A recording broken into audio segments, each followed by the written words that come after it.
Changers, it's Rosie here. I hope that you're having the best week in lockdown. I hope you're being creative, being awesome for your mum and dad, playing with your siblings, playing outside, getting creative, everything that makes us happy.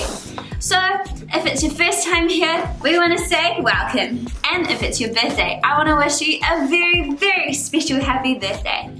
Today, guys, we've got Pastor Courtney bringing the word. So make sure that you listen up, turn your tidingers on, and make sure that they're not full of wax. I'll see you around.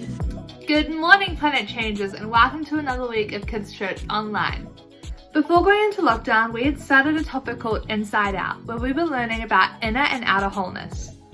We spent the last 4 weeks doing part 1, which was about inner wholeness, and now we start part 2, which is about our relational wholeness, or the outside. For this, we're going to look at how we can better relate to people. During part 2, we're going to focus on one specific story in the Bible, which is the Sermon on the Mount. During Jesus' time ministering on earth, huge crowds were often following him around everywhere. The biggest crowd he ever shared to was at the Sermon on the Mount, which we can read about in Matthew chapter 5. At the beginning of the sermon, Jesus opens by sharing about something called the Beatitudes. He shared with everyone about 8 people who others would have seen as really unfortunate, but instead of calling them sad or weak like others would at the time, he called them blessed. We are going to spend the next 4 weeks looking at these 8 Beatitudes and what it means to have God's blessings that come with them and the way that we relate to others. The first Beatitude we're looking at today is blessed are the poor in spirit, for theirs is the kingdom of heaven. But what does it mean to be poor in spirit? In one version of the Bible, Jesus refers to them as spiritually needy. I don't know about you, but I don't like to feel needy. These days, we're seen as strong if we can do things on our own and fight for ourselves. In fact, it can be really embarrassing to ask for help sometimes.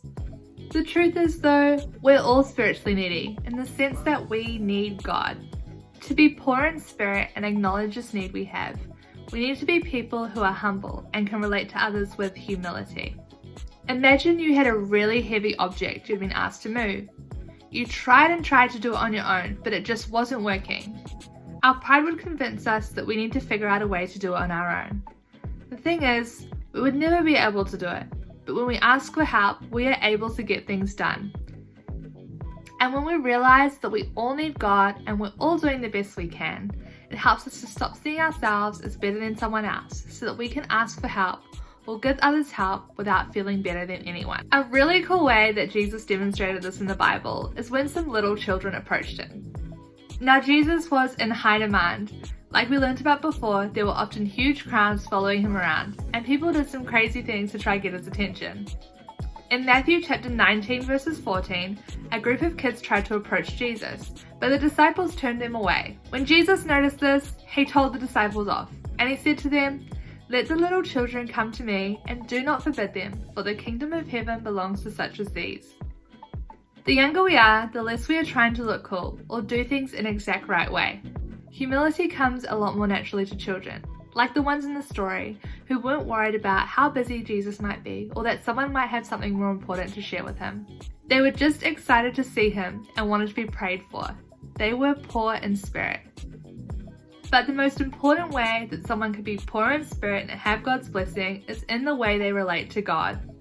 People can appear to be humble, kind, and loving, but in their hearts, they're filled with self-importance. When this happens, we can often find ourselves doing things from a place of wanting to feel good about ourselves, to prove a point, or to impress God or others. When we are poor in spirit, we realize that we really aren't that important, and definitely not better than anyone. Then we can begin to do things just because we know it's the right thing to do, because we love God and we love others. The second Beatitude that we're going to learn about is blessed are those who mourn, for they will be comforted.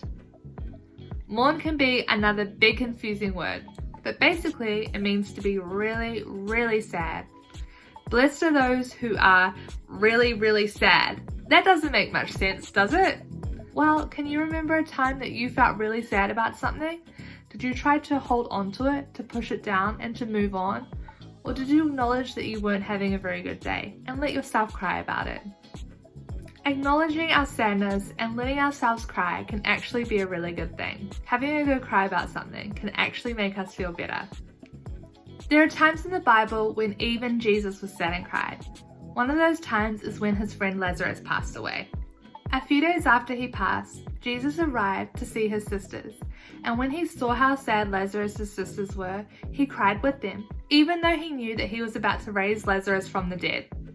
Jesus' sadness in this situation was not about himself, but rather for those he loved and the way their hearts were hurting. What Jesus is demonstrating here is that we don't just have to be sad about things that make us sad, but when we love someone, we can be sad about the things that hurt them too.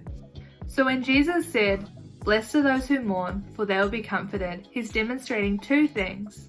Firstly, it's okay to cry and to be sad. Crying or mourning helps us to heal, and we can find comfort in that from Jesus.